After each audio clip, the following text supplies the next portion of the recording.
Shalom, today is February 16th and we're in day 499 days of the war in Israel. Yesterday was another significant and emotional day in Israel on Shabbat. We received three captives now that are released back into Israel. It is Sagi, Sasha, and Yair. And it reads, Chibuk Mishpachti, a family hug. Chibuk is a hug or an embrace. Here we see Sagi with his wife. He wrote on the whiteboard the names of his three daughters, Bari, Gali, and Shachar. Thank you for keeping me safe. Abba baderech. Abba is on the way. Sasha with his grandmother. We remember that his grandmother was also kidnapped on October 7th, together with Sasha's mother.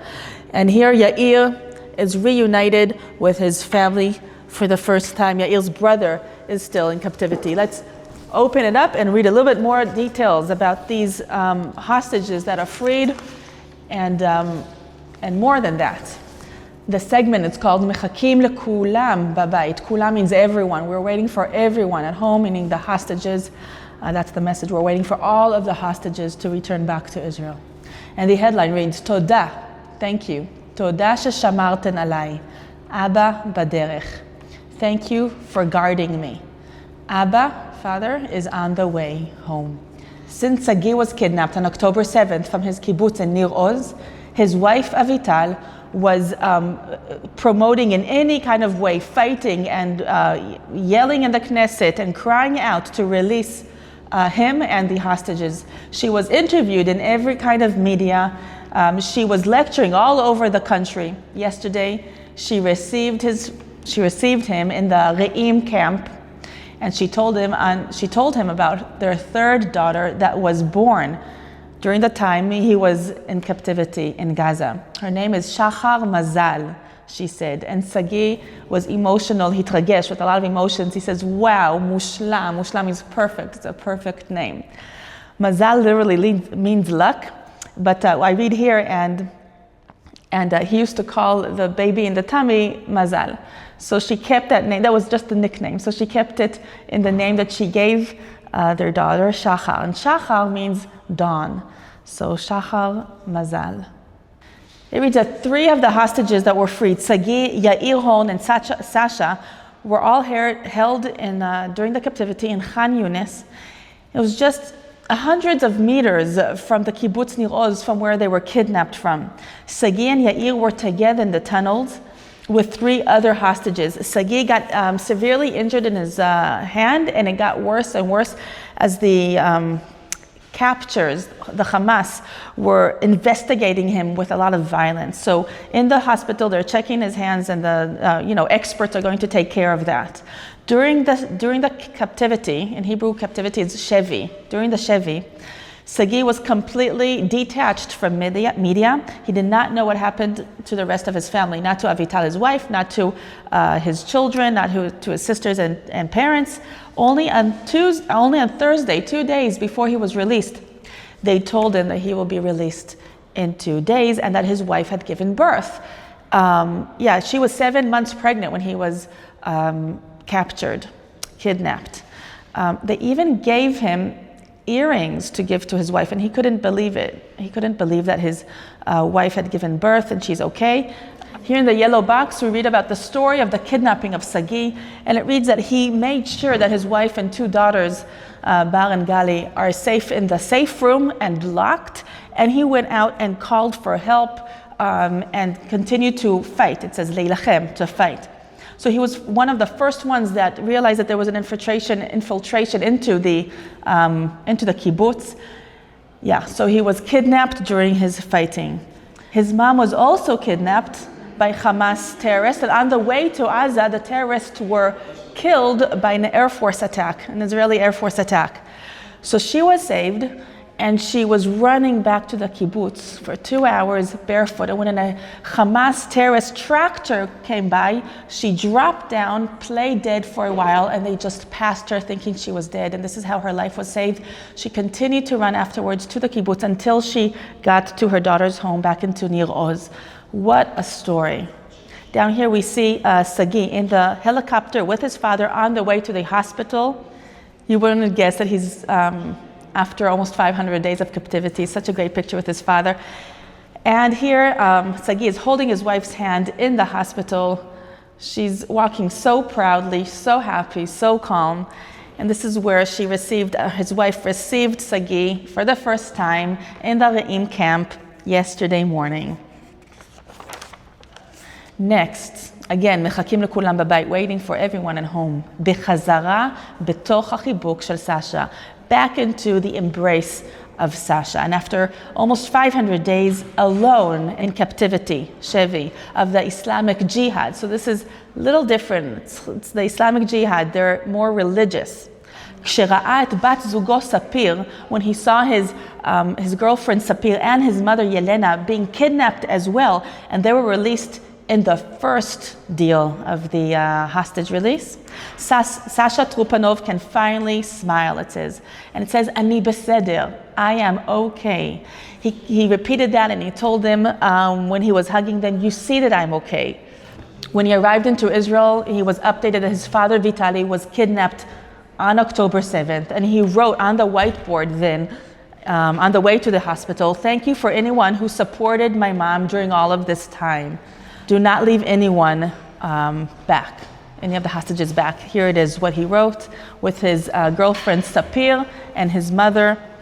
Here he is with Sapir also in the helicopter, and here with his mother and Sapir saying, I am okay, you see that I am okay. Now the story of the kidnapping of Sasha, it reads, 3 generations were kidnapped together.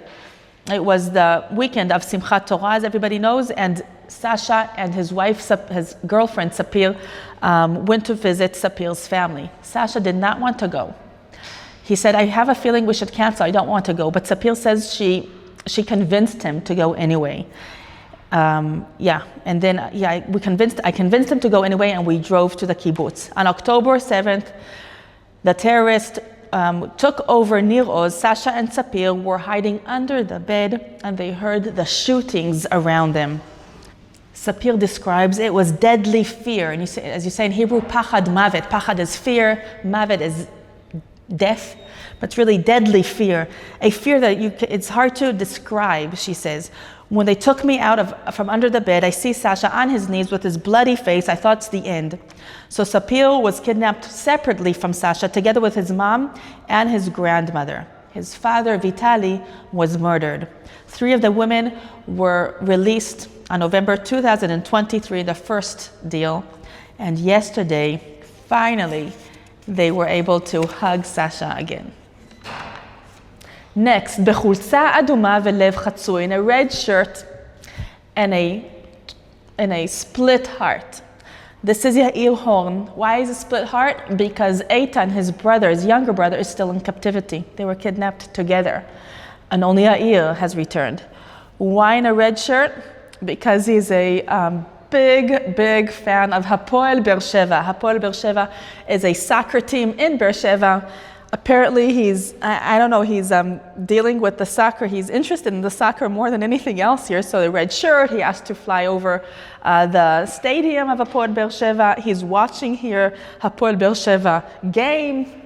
So the Hapoel Be'er Sheva is very big in his life, but he did write on the whiteboard in the helicopter, Eitan, his brother, Ata haba bator, you are next, ! That's the message Yair Horn sent from the helicopter of the Air Force to his younger brother, Eitan, who stayed back in the Hamas captivity. In the Ichilov hospital, Yair met with his father, who was recuperating after a kidney transplant. So that was very emotional, it says here. His family says that Yair lost dozens of his kilograms of his weight. And the mother, Ruti, after hugging him, she calls him Yao, she said, this is a great joy. We continue from here until Eitan is on the way back too. So it reads here, Ha'achim shenichtafu yachad. This is the story of his kidnapping. The brothers, Ha'achim, that were kidnapped together.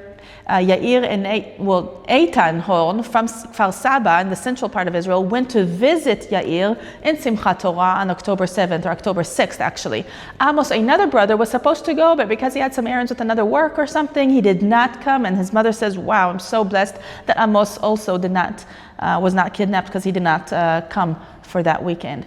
So this is Eitan, stayed back, and Yair, he's back in Israel. And it reads that Ruti on one hand is happy, on one hand is crying because her other son is still in captivity. Next is a large article where we see in the photograph the stage that Hamas has built in this ridiculous ceremony again, where they're releasing Sagi and Sasha and Yair yesterday, and we see the posters. You may have seen it in other media as well, but it says Ein Hagira Ela Yerushalayim. There's no migration except to Jerusalem. Here in large it says, "O Jerusalem, bear witness. We are your soldiers," with Jerusalem in the background. AI is part of this probably design, and here probably seniors of Hamas.